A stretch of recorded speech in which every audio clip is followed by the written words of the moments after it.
What's up people, it's Wasabi and I'm back with another review. So today we have the Lamzu Inca and this was sent to me by Lamzu to share with you guys. But as always with the content on this channel, these are my thoughts, personal opinions and experiences with the product. Now before we get on with the review, here's a quick look at the packaging because that's what you pay for too. So here's what you get: the Lamzu Inca mouse, an 8K polling rate receiver, 2 sets of skates. This mouse does not have it pre-installed, so you got 1 extra set for replacement, a set of grip tapes, a Lamzu mouse pouch, and I wish more brands would include something like this because this is very handy to keep your mouse protected from dust and scratches if you ever put it aside. You also got the USB-C charging cable and a quick start guide. And that's pretty much all that's included inside the box. Now this new shape from Lamzu is not original because it's a direct copy of the Zowie ZA-13 shape, which is not something that you see very often. In fact, I can't think of any other real clones besides this one, and it's very similar. I think considering how much Lamzu has progressed as a brand and with their designs, choosing to copy instead of innovate is a very odd move. And whether you support that or not, it's up to you, but for this video, let's focus on the product itself, and the Lamzu Inca is available for a price of about $120. So the unit I have is black, but a white version is also available. Visually, this mouse is honestly pretty boring. There's not much design input going up on top. You've got the signature Lamzu scroll wheel pattern and some branding on the left corner, but that's about it. The bottom is the real surprise because one thing that made Lamzu mice stand out to me was their creativity with the base design, but here it's just a solid bottom with a little touch of detail but still quite plain and uninteresting. So overall, this kind of feels like a Lamzu mouse without the thing that made Lamzu mice special. It is unfortunately the most boring looking one they've made. But looks are subjective, some people might appreciate the simplicity. If it looks good to you, then hey, that's perfectly fine. The mouse feels well put together with a solid plastic body at this weight. The mouse buttons have minimal wobble, the scroll wheel is securely positioned, and the side buttons are firmly in place. There is also no flexing or creaking on the shell or the sides. However, over time I noticed something rattling inside when I shake it, which is unfortunate, but besides that, there are no major build quality issues I've experienced from this mouse. The stated weight on the website is 40 grams, and on my unit without the skates on, it weighs in at 40, and with the full set of skates fitted on, it weighs in at 42 grams. Now before we go into more detail with the shape and how it feels from my experience,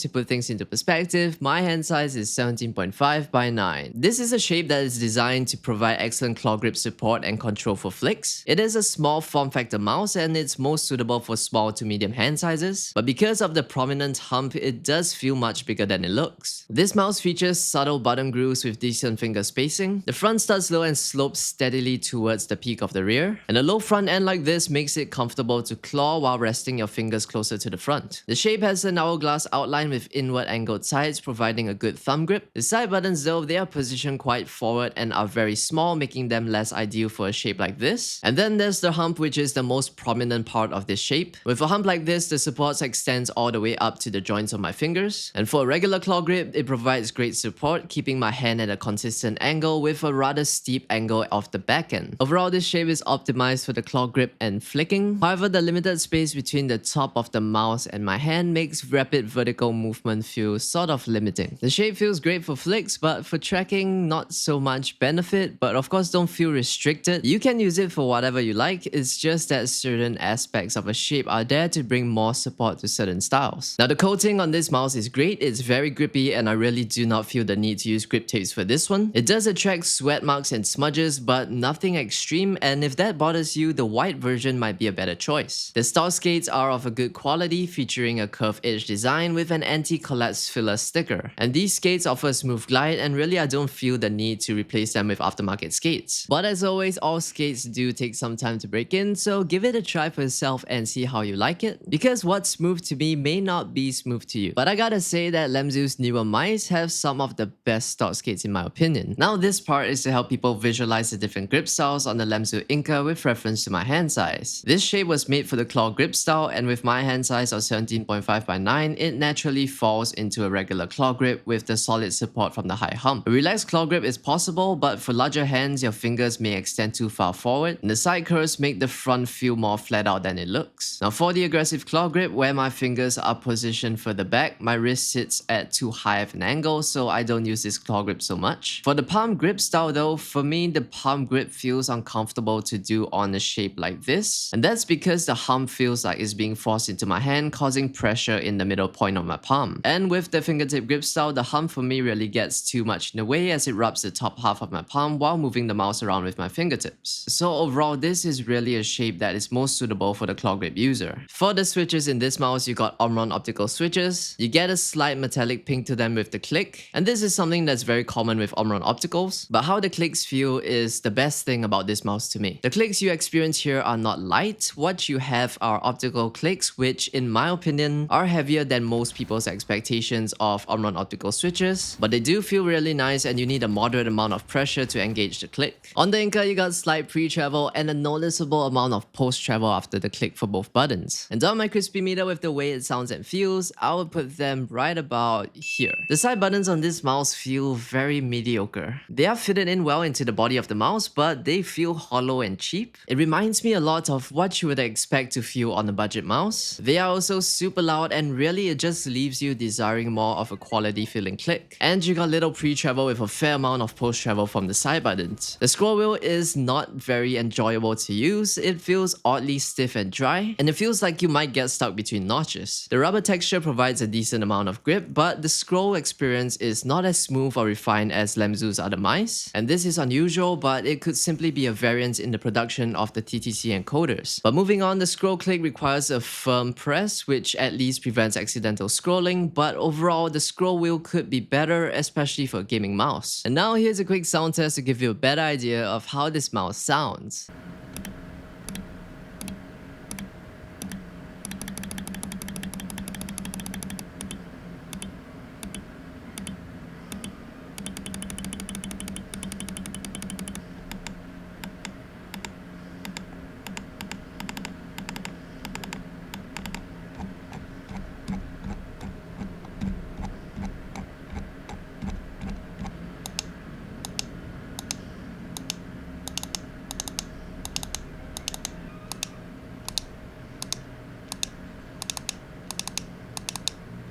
So here you got the POR 3950 sensor and you can go all the way up to 30,000 dpi. It allows for liftoff distance settings as low as 0.7mm with additional options for 1 and 2mm. And so far this sensor has been working just fine on my unit and I have not encountered any tracking issues or problems. With the Lamzu Inca, you'll be using Lamzu's Aurora web-based software, and the interface is simple with all the settings on one page and no tabs to navigate through, which is something that I really enjoy about the software. And the available features, you got everything that you need, including motion sync, competitive mode. You can adjust the debounce time. I just leave mine at 0 milliseconds. Polling rate options, you have a choice from 1000 Hz to 8000 Hz. Liftoff distance adjustments, of course, and macro settings. Lamzu doesn't list battery life on their website, only on their packaging, which is an odd thing to do. Anyway, it states a range of 20 to 80 hours. My guess is the 20-hour estimate is likely for 8000 Hz with comparative mode on, while the 80-hour estimate applies to 1000 Hz with comparative mode off. And if you want a balance of performance and battery life, I think that 2000 Hz is more than good enough. Connectivity wise, this mouse supports wireless connectivity with polling rates from 1000 Hz to 8000 Hz using Lamzu's 8K receiver, and it also offers wired mode with polling rates from 125 Hz to 1000. But the included cable is too stiff and heavy for wired gaming in my opinion, so just something to keep in mind for those who wish to use this mouse wired. After experiencing this mouse, it feels like it lacks a unique identity. The optical clicks do feel good like most Lamzu mice, but the scroll wheel is stiff and the side buttons feel cheap, and overall it's usable, but I did not enjoy my time using this mouse very much. The Lamzu Inca is as close as you will get to Zowie ZA-13 shape, and what made that shape great was because of the aggressive hump and precise side curves which locked in your hand for flicks. And when I jump between the two mice, the Inca feels very slightly more relaxed on the sides, losing some of that control from a locked in hold on the mouse, and that is something so small that most people will notice, but I would say that it does make the Inca a little bit more comfortable. But even so, a mouse with this much of an aggressive hump, I still would not use either mouse for an entire day of work and gaming. And another thing is the weight, and it's for this shape in particular. It feels like for a shape like this, having some weight makes the mouse feel more planted and stable with the flicks. And because of the hump position and height, your hand is at a more upright angle than usual, and most of the pressure goes down towards the back. So with a combination combination of this shape and being this light, I find myself overcompensating with my micro adjustments, and it did take me quite a while to get used to it. So final thoughts and what do I think of its value? The Lamzu Inca is okay, it's got good tech for sure. The Inca is a lighter, cheaper alternative, 25 grams lighter without the skates and $30 cheaper than the ZA-13DW. So if you wanted to try that shape but found Zowie's too heavy or too expensive, I think this one is worth trying out. But just take note that the Zowie ZA-13 shape is a unique experience but not something I use comfortably all day. Now the Inca as a Lamzu mouse lacks their usual appeal. This one comes off like a release that any budget brand could do and offer at a more affordable price. Now this is just how I feel about it. I think what bugs me the most is that because this shape is particularly extreme, and for $120 it's not any easier to recommend. And I feel it's a bit too expensive for a lot of people to just buy it as a taster, you know what I mean? Because if you don't like the shape, I don't feel like there is anything else appealing about the mouse that would help you sell it off so that you can get something else that would feel better for you. And that is my concern for all the good people out there. By the way, the Inca is the same price as the Lamzu Maya X and a completely different shape, but honestly, if you're looking to main a new mouse from Lamzu, I would very much recommend that one. I gotta say that it is interesting to see a brand copy Zowie ZA-13 shape, but as far as variations go for that shape, to me, if it had everything the same, just the hump reduced by a tiny bit because right now it's a little too extreme, and have it around the 50 to 60 gram range, that would be a very nice mouse to game on. Anyway, thank you for watching. If you enjoyed the video or found it helpful in any way, please leave a like and subscribe to support the channel, and I guess I'll see you in the next one.